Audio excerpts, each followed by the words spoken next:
Tout d'abord, comment avons-nous réagi à la crise?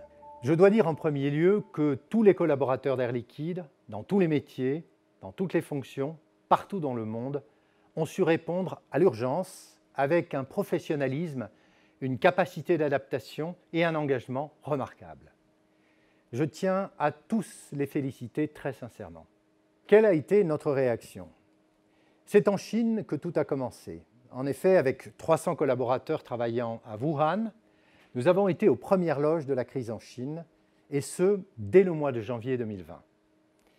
Et si nous avons été surpris, comme tout le monde, par l'ampleur de l'épidémie en Europe, et en premier lieu en Italie, nous avons pu faire bénéficier nos activités européennes, puis américaines, de tous nos retours d'expérience et ainsi être en avance de phase.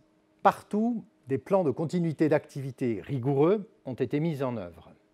Ces plans préexistaient avant la crise. Ils ont été actionnés de façon méthodique dans tous les métiers du groupe pour assurer la sécurité des collaborateurs dans les sites et par une organisation du travail adaptée et préserver l'emploi et les salaires partout où cela était possible. Pour assurer aussi le contact avec les clients et les patients et le respect des relations contractuelles avec tous nos partenaires. Pour garantir la continuité de la production, avec une priorité pour la sécurité industrielle et pour le secteur de la santé. Et enfin, pour préserver l'activité économique grâce au travail à domicile pendant le confinement et au maintien des chaînes d'approvisionnement et de livraison.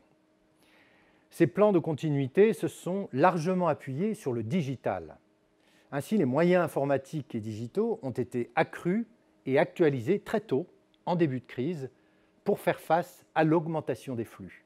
Et de fait, des équipes informatiques ont été parmi les premières à se mobiliser et le groupe a su tirer parti des infrastructures et des organisations mises en place partout depuis plusieurs années. La solidarité mondiale a également joué à plein au sein du groupe en matière d'information comme d'équipement de protection au moment où les besoins étaient les plus critiques. Ce même esprit prévaut actuellement pour préparer le déconfinement et le redémarrage complet des activités, notamment en France. Cette crise est d'abord une crise sanitaire. C'est pourquoi je souhaiterais revenir plus en détail sur la formidable mobilisation des équipes santé d'Air Liquide à travers le monde. J'appelle tous les Français dans cette union nationale. Nous sommes en guerre. Dans l'industrie médicale, on a considérablement augmenté les cadences. Nous travaillons nuit et jour, week-end inclus. Nous avons passé des commandes, et notamment Air Liquide, qui porte sur plus de 1000 respirateurs. Multiplié par 4 sa production. Et autour d'Air Liquide, un consortium industriel français vient de se constituer.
Je voudrais devant vous, mesdames, messieurs, chers actionnaires, féliciter et remercier les femmes et les hommes que vous venez de voir et tous les collaborateurs du groupe.